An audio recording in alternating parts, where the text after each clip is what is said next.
রাধে রাধে বন্ধুরা, তোমাদের আষাঢ় মাসের শুক্লপক্ষের শয়নী একাদশীর ব্রত মাহাত্ম্য কথা তোমাদের বলবো। কি করা উচিত, কি করা উচিত না, সেগুলো সবই তোমরা জানতে পারবে। আর অবশ্যই যারা একাদশী পালন করো তাদের তো ব্রতপাঠ শুনতেই হবে, যারা করো না তারাও করার চেষ্টা করবে।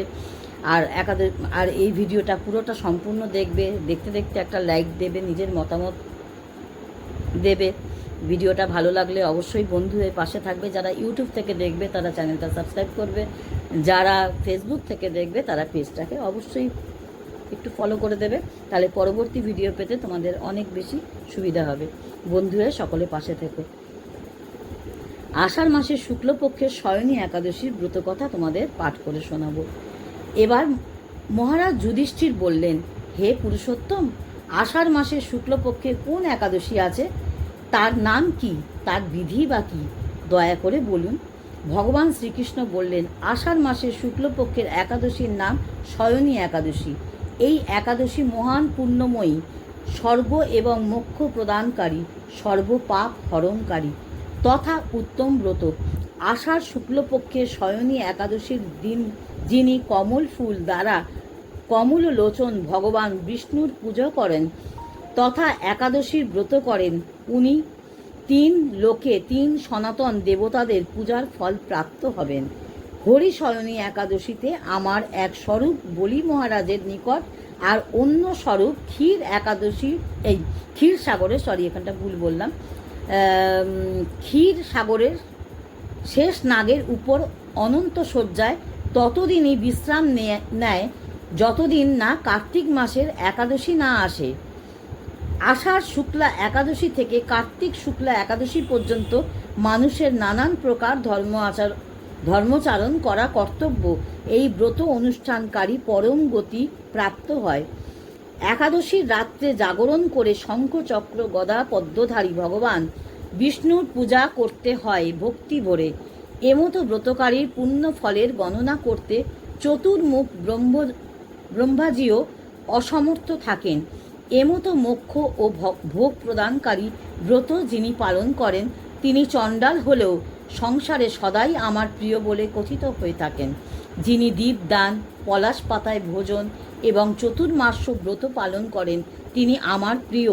চতুর্মাস্যের ভগবান শয়নে থাকেন, তাই এই সময় মানবের ভূমিশয্যায় শয়ন করা কর্তব্য। শ্রাবণ মাসে শাক, ভাদ্র মাসে দধি, আশ্বিনে দুধ এবং কার্তিকে মাসে ডাল ত্যাগ করতে হয়। চতুর্মাসেও যিনি ব্রহ্মচর্য ব্রত পালন করেন তিনি পরম গতি প্রাপ্ত হন। রাজন, একাদশী ব্রতে মানব সর্বপাপ মুক্ত হয়, তাই যারা এই ব্রত করেন না তারা নরকগামী হয়। একথা কখনো যেন না ভুলে যাই। শয়নী এবং বোধিনী এই 2 একাদশীর মাঝে যে কৃষ্ণপক্ষীয় একাদশীগুলি রয়েছে, গৃহস্থ লোকদের জন্য এইগুলিতেই ব্রত রাখতে হয়। কৃষ্ণপক্ষের অন্যান্য একাদশী গৃহস্থদের জন্য না হলেও শুক্লপক্ষের সমস্ত একাদশীর ব্রত ধারণ করা কর্তব্য। এই একাদশীর মহিমা বর্ণনা করতে গিয়ে ঋষিকেশ মধুসূদন একটি কাহিনী শোনাতে লাগলেন। মহারাজ, পুরাকালে সূর্য বংশে মান্ধাত্তা নামে একজন সত্য প্রতিজ্ঞ এবং প্রতাপশালী রাজা ছিলেন। আপন পুত্রদের ন্যায় প্রজাদের পালন করতেন। তার রাজ্যে কোনো প্রকার দুঃখ, রোগ, ব্যাধি, দুর্ভিক্ষ, অভাব বা কোনো প্রকার অন্যায় আচরণ ছিল না। কিন্তু সব দিন সমান যায় না। দৈব দুর্বিপাকে পরপর 3 বছর বৃষ্টি হলো না দেশে। চাষবাস বন্ধ, ফলে দুর্ভিক্ষ দেখা দিল রাজ্যে। অশেষ কষ্টে পতিত হয়ে প্রজারা রাজ সকাশে দরবার করতে এলো। মহারাজ, দয়া করে অবদান করুন। শাস্ত্রে জলের অপর নাম নাট, আর সেই জলেই ভগবানের অয়ন অর্থাৎ নিবাস, তাই তার অন্য এক নাম নারায়ণ। তার অনন্ত রূপ, তিনি মেঘ রূপে সর্বত্র বাড়ি বর্ষণ করেন। সেই বৃষ্টিতে অন্নের চাষও আর সমস্ত প্রজাগণ ওই অন্নে প্রতিপালিত হন। বর্তমানে দেশে বৃষ্টির অভাবে প্রজাগণ দিন দিন ক্ষয়প্রাপ্ত হচ্ছে। হে মহারাজ, আপনি এমন কোনো উপায় অবলম্বন করুন যাতে রাজ্যে আবার সুখ সমৃদ্ধি শান্তি কল্যাণ প্রতিষ্ঠিত হয়। মান্ধাত্তা রাজামশাই বললেন, আপনাদের বচন সত্যময়। অন্নে প্রজা পালিত হয়, অন্যের অভাবে প্রজা বিনিষ্ট হয়। শাস্ত্রে আছে, রাজার দোষে রাজ্য নষ্ট। আমার কোনো দোষ আমার কোনো দোষও খুঁজে পাচ্ছি না, তবুও আমাদের কল্যাণের জন্য আমি সর্বত প্রকারে চেষ্টা করব।